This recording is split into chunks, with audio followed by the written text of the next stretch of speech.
Kahit walang makeup, ganda pa rin tayo. Thank you kay ma'am Fatima. Mayroon ka ba available na face serum, ma'am? Yes, meron po tayong serum, ma'am, ha? Meron po tayo. 180 isa, pwede ko bigay. Dalawa, 300. Pasok ka dito sa ating TikTok shop, ma'am Sai. Yan. Thank you so much. Inom tayo ng barley, guys. Naka-green sachet. Supposedly ay silver ito, pero ayan, para matchy-matchy na lang. Ligoy. Ayan, ligoy. Sa mga mahilig din sa barley or may mga concern sa body just like me, ay mag-check out lang kayo. Mura lang yung barley natin, 399.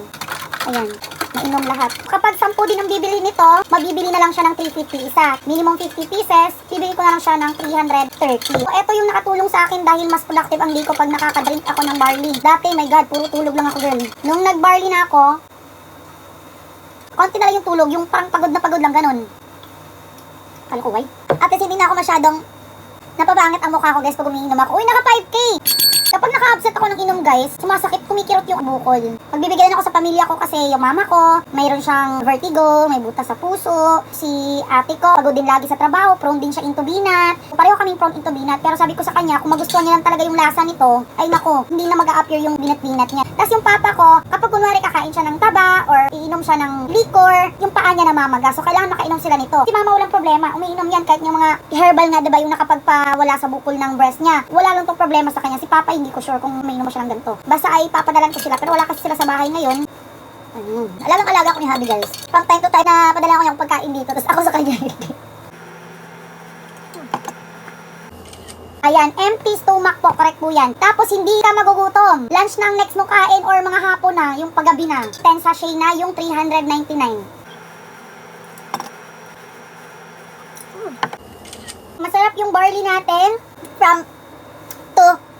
Yan, medyo konti na lang yung reaction ko dito. Dahil nga, ay sabi nila masasanay, halos 3 months po akong umiinom bago ko po siya totally na. Di ba first month, nagka-cover pa ako ng nose ko. Second is hanggang 2 ano na lang, pero may pair pa rin. Ngayon kaya ko na kahit wala at parang nasasanay na yung ilong ko sa amoy niya. Ate talaga, oh my God. Naalang jud na siya baka, pero okay na jud siya. Diretso na ako nainom, pero okay kaayo. Legit tanan sakit jud makuha. Especially mga bukol-bukol. Oo, ma'am. Kasi ako yun yung concern ko, yung bukol ko talaga sa breast ko. Kaya kahit hindi ko gusto yung amoy niya, yung lasa niya, natutuwa ako pag napiprito ka. Takot ka sa mantika pati paghugas ng isda at alimango.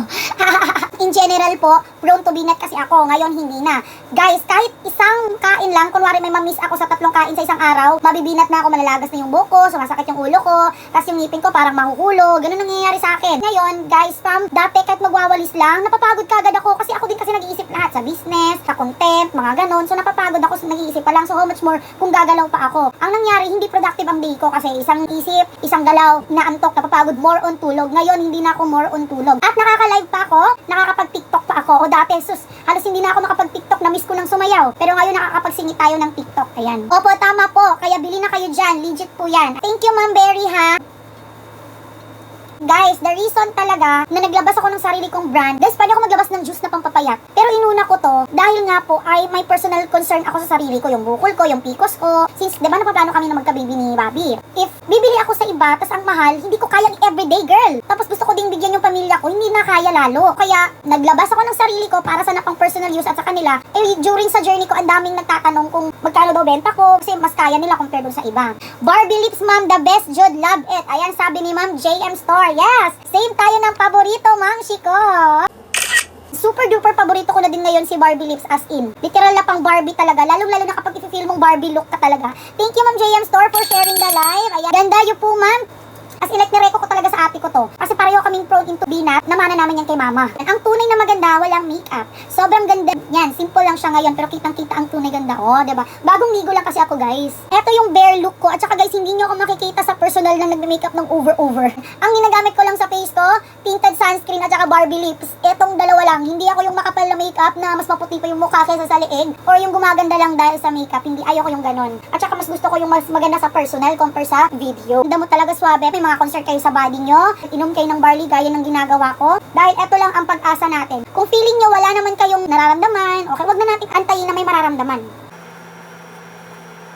Prevention is better than cure.